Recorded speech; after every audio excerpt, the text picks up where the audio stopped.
또하 여러분 안녕하세요, 사또쌤입니다.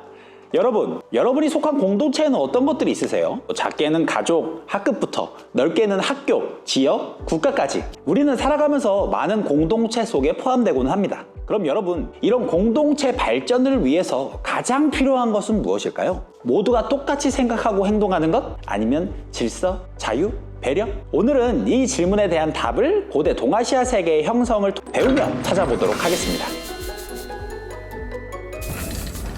기원전 8세기, 봉건제로 넓은 영토를 차지하던 중국의 주나라에도 위기가 찾아옵니다. 바로 기원전 8세기 초 유목민의 공격이 있었던 것인데요. 이로 인해 주나라는 수도를 기존의 호경에서 동쪽인 나급으로 이동하게 됩니다. 주 왕실의 권위는 약화하였고 이 틈을 타 지방의 제후들이 제각기 독립하여 춘추 전국시대가 시작되게 됩니다. 이 시대의 이름인 춘추 전국시대는요, 이 시기의 역사를 적은 역사책인 춘추와 전국책을 이어붙여 만든 시기인데요. 춘추시대에는 5개의 국가가 강해서 춘추오패라고 불렀고, 전국시대에는 7개의 국가가 강해서 전국칠웅이라고 불렀죠. 춘추 전국시대에는 철기가 보급되고 철제 농기구와 소를 이용한 농업이 발달해 농업 생산량이 크게 증가했습니다. 또한 상업과 수공업도 발달해 도시와 시장이 성장하고 화폐가 사용되었죠. 또한 철제 무기가 사용되면서 전쟁의 규모가 더욱더 커지게 됩니다. 이런 정치적 혼란 시기에 각국은 서로 치열하게 경쟁하면서 아이러니하게도 사회와 경제가 이 경쟁을 통해 크게 발전하게 되죠. 이들은 이런 경쟁에서 살아남기 위해 부국강병, 즉 국가를 부유하게 만들고 군대를 강하게 하기 위해 여러 인재들을 등용했습니다. 이런 인재들은 제각기 춘추전국 시대의 혼란한 사회를 끝내고 자신이 속한 공동체를 발전시키기 위한 대안들을 제시했는데요. 이때 만들어진 수많은 학파들을 일컬어 제자백가라고 합니다. 먼저 공자와 맹자는 인과 예를 중심으로 한 도덕 정치를 강조해 유가 사상을 발전시켰습니다. 여기서 인이란 다른 사람을 진심으로 생각하고 배려하는 마음을 말하고요. 이런 마음이 행동으로 보여지는 것이 예라고 할 수 있겠습니다. 흔히 학교에서 말하는 예의 바르게 행동하자고 할 때 그 예가 바로 이 육아에서 말한 예라고 할 수 있는 것이죠. 이렇듯 배려하는 마음을 바탕으로 서로에게 예를 지킬 때 공동체가 발전하고 평화를 이룰 수 있다고 본 것이죠. 다음으로는 묵가입니다. 묵자는 혈연과 신분을 뛰어넘는 차별 없는 사랑을 강조했습니다. 말 그대로 가족만 챙기고 친구만 도와주는 것이 아니라 모든 인간을 공평하게 사랑하자고 주장한 것이죠. 공동체 구성원을 전부 내 가족처럼 사랑한다면 공동체의 갈등은 줄고 평화를 유지할 수 있었겠죠. 자, 다음은 법가입니다. 한비자가 주장했는데요. 그는 법과 제도를 엄격하게 적용하여 백성을 통제해야 한다고 주장했습니다. 법가 사상가들은 인간들이 원래 이적인 존재라 규정하고 이를 제어하기 위해서는 정확한 법과 강한 벌이 필요하다고 생각했어요. 그리고 이런 법과 벌을 통해 국가가 나아가려는 방향으로 백성들을 끌어나갈 수 있다고 생각했죠. 마지막으로는 도가입니다. 노자와 장자가 주장했는데요. 이들은 인위적인 제도로 백성들을 다스려서는 안 되며 자연의 순리에 따라서 삶을 추구해야 한다고 생각했습니다. 예를 들어 굳이 다른 상대를 이기려고 한다거나 더 잘하기 위해 인위적인 규칙과 제도를 만드는 것보다 자연적 흐름에 따라 살아가야 한다고 한 것이죠. 그리고 이를 통해 공동체의 평화를 이룩할 수 있다고 주장했습니다. 이들 제자백가는 저마다 혼란스러운 사회를 바로잡기 위해 노력했습니다. 만약 여러분이 당시 국가를 이끄는 지도자라면 어떤 제자백가를 국가 사상으로 선택했을까요?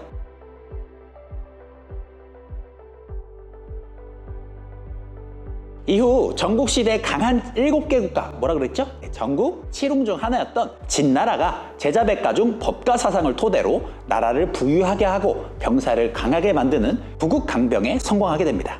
그래서 중국을 최초로 통일하게 되죠. 기원전 221년의 일입니다. 중국을 통일한 진왕은요, 자신의 권위를 높이기 위해 칭호를 황제로 바꿨고요. 첫 번째 황제라는 뜻의 시황제라고 칭하였습니다. 이 시황제는 넓은 중국을 다스리기 위해 강력한 중앙집권 정책을 실시했습니다. 전국을 36개의 군으로 나누고 그 아래 현을 설치해서 각 군현에 직접 관리를 보내 다스리는 군현제를 실시한 것이죠. 그런데 이 군현제와 주나라 봉건제와의 차이는 무엇일까요? 주나라의 경우 왕족이나 공신에게 그 지역을 독자적으로 다스릴 수 있는 권한을 주는 것으로 권력이 지방으로 나눠지지만, 군현제의 경우 중앙에서 임명된 관료로 언제든지 교체할 수가 있었고 권력이 중앙으로 집권되어 있었죠.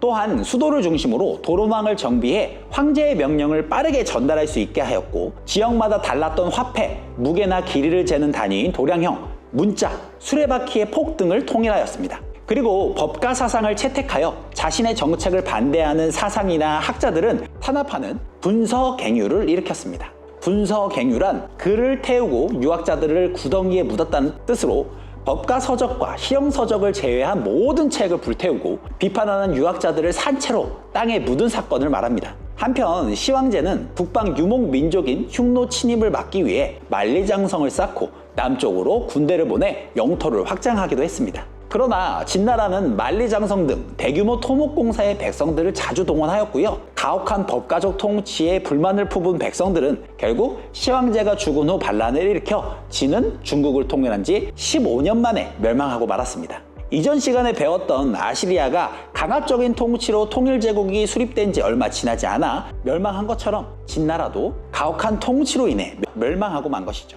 시대와 공간이 다른 곳에서도 이렇게 공통점이 보인다는 게 신기하진 않으신가요?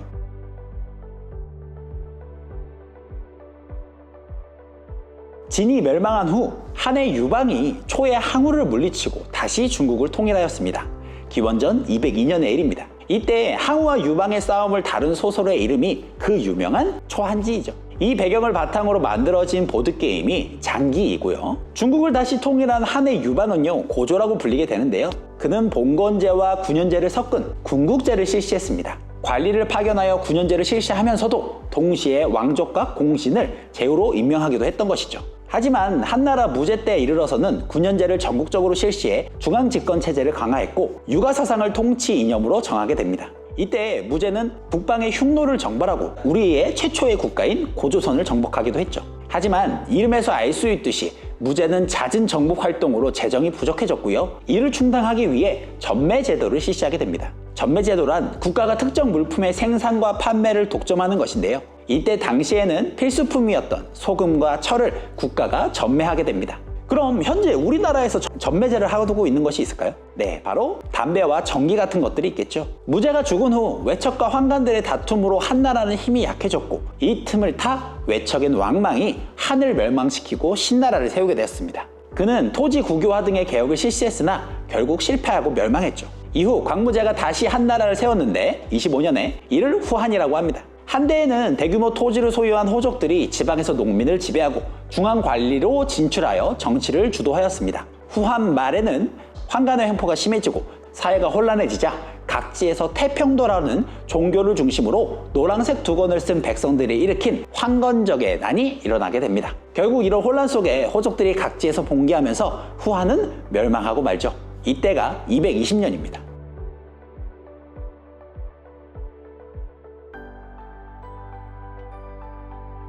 비록 한나라는 멸망했지만 한나라 시대의 문화는 중국 문화의 기틀이 마련되게 되는데요. 먼저 무제가 유학자인 동중서의 건의에 따라 충과 효를 강조하는 유교를 통치 이념으로 삼게 되면서 무제 이후 유교가 국가 운영의 기본 지침으로 자리 잡게 됩니다. 이에 따라 유학교육기관인 태학이 설치되고 오경박사를 두어 유교를 가르쳤으며 유교 경전을 정리하는 과정에서 옛 글이 뜻하는 바를 바르게 해석하는 데 중점을 두는 훈고학이 발전되게 됩니다. 무제 때는 사마천이라는 사람이 사기라는 역사책을 작성했고 체륜이라는 사람은 종이 만드는 법을 개량하기도 했죠. 또한 동서교류가 활발하게 이루어질 수 있는 길인 비단길을 따라 중국의 비단이 유럽에 전해졌고 인도의 불교가 중국으로 전해지게 됩니다.